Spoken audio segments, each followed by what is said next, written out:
Hello and welcome back to Movies and Beyond. This is our second review of the second X-Men film, well, the original.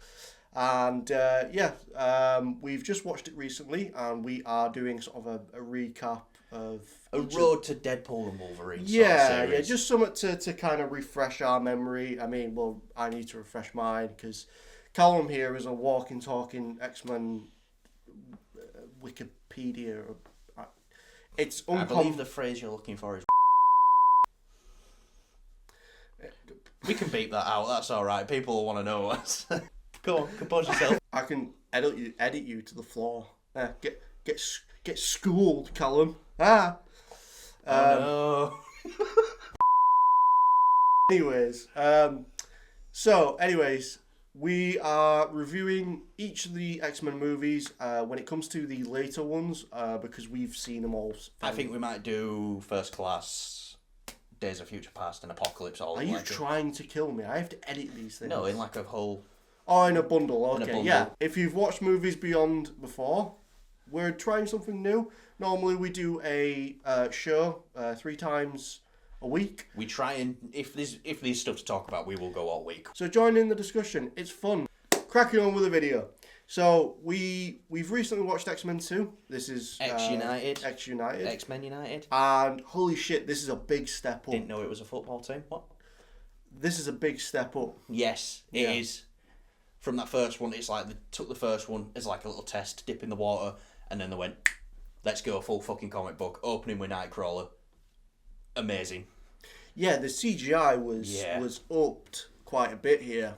And again, performances all round pretty damn good. I feel like this is where it kind of went into the phase of, we're going to really hammer down on focusing on Wolverine. Yeah. Which is kind of one of those things where it's like, it's kind of the fault of the X-Men movies. They kind of focus too much on Wolverine just because he is the most popular character.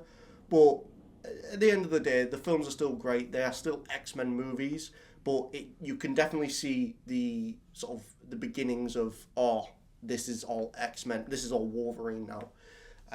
But, everyone were great in it. It was great to see sort of like the, Striker stuff and the adamantium. I mean, this isn't gory per se, but there's a lot of like stabbings, but you don't see the... Yeah, it's... So it's definitely something, obviously, it's hard to work on. Magneto bringing the iron out of that guy. Yeah. Lady Deathstrike getting filled with adamantium. Yeah, that was... I remember watching that. And brutal. I think it was definitely felt like a bit more of a darker tone. Just with the whole Wolverine and trying to, figure things out with Stryker and the whole facility. Their sort of relationship.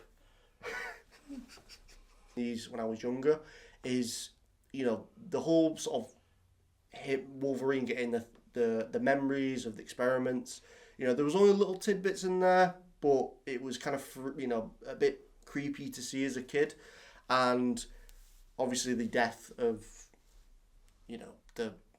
with the whole adamantium being injected, and that was quite brutal growing up and watching that. And I loved it. And the Jason stuff, that was kind of... Stryker's son. Yeah, that was quite... Ooh, weird, creepy. Extremely creepy, but again, extremely cool, the fact that they took that dive into there. They could have just cash grabbed this film and made it as lazily as possible, just have, the X-Men fight Magneto again, but they didn't. They gave it a bit of... They did, really went out of the way to give it a good story. I think definitely the story in this one is much better than the first. Yeah, because they know now that people are involved with these characters, they know people like them. Yeah. And it's like, right, now we can tell this story.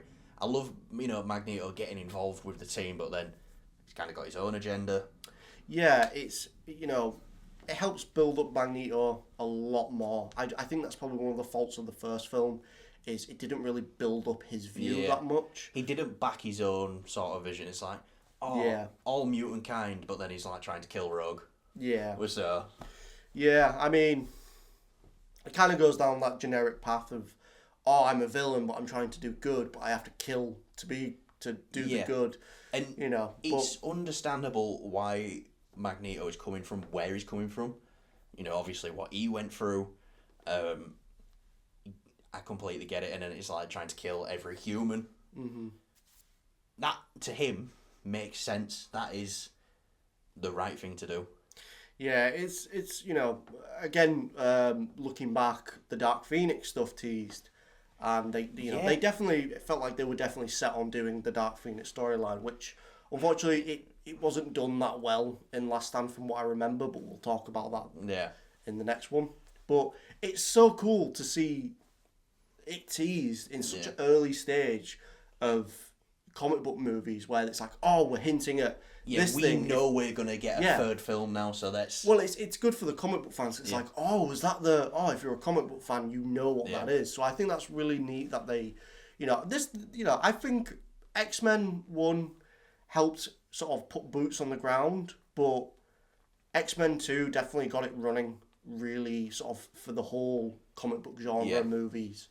It was like this. So this was a little tester, and this is how it can be done. Yeah, and it definitely holds up a lot better than the first. First one, first X-Men did.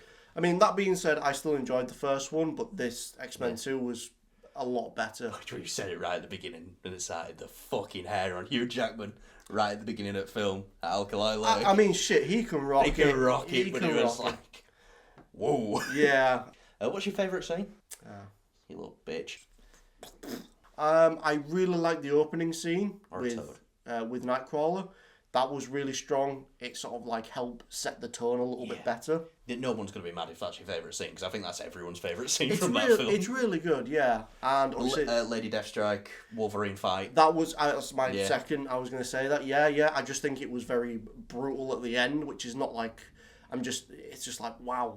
It's like, holy shit. If only they give Wolverine the R rating a little bit earlier, we could have seen some... Didn't need it.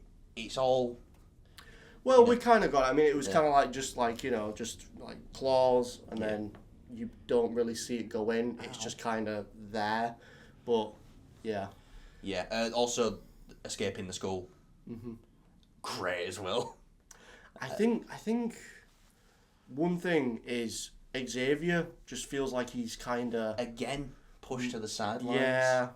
He's a pivotal role, but it's just a common theme running into Last Stand as well. We won't get into it here, but...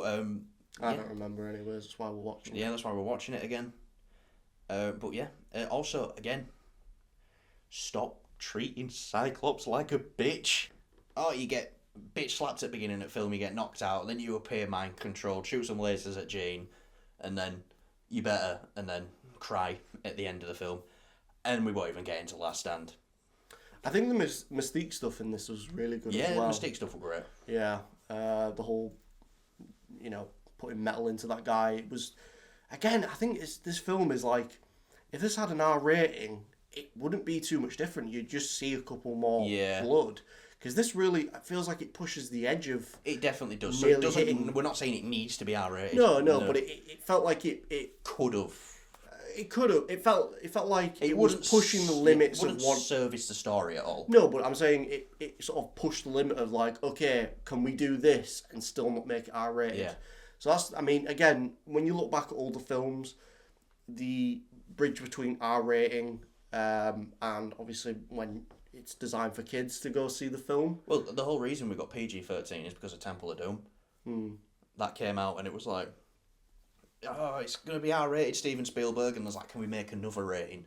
Yes, Mr. Steven Spielberg, we can make another rating. Yeah. Something in between that. Yeah, but it's just that thing of like, it feels like the gap between R-rated and anything else now is so wide that, because back in the day... to the edge of the R now. Yeah, but back in the day, though, it used to be very, you can maybe get away with this. But, yeah. Scene I want to mention before we get out of here. Okay. Logan, Wolverine, getting shot in the head on the porch. Yeah. It's quite comedic actually as well when he gets up, but Pyro just going off, throwing fucking fire at everyone. Yes. And then Rogue taking his power to put the fire out. Yeah. Again, it definitely has that X-Men feel. It definitely feels like a group movie. It just feels like it's narrowing its point to go into Wolverine. Yeah. But then again, we got some great Jean stuff in this as well. Yeah, Jean were great. Definitely I would say definitely the secondary character. Right, we're gonna wind this shit down now. Yeah. Bye then. Yeah, bye. Thanks for watching. Like, subscribe, share. Kyle, where are you going? He's leaving me here all by myself. If you like this video, there's more video here. And there's more video here. And also there's video down here. Click it. Oh no, that's subscribe. I don't care. Just fiddle around down there with your mouse. Please. Thank you. See you later. Love you all. Bye. Kyle, turn it off now.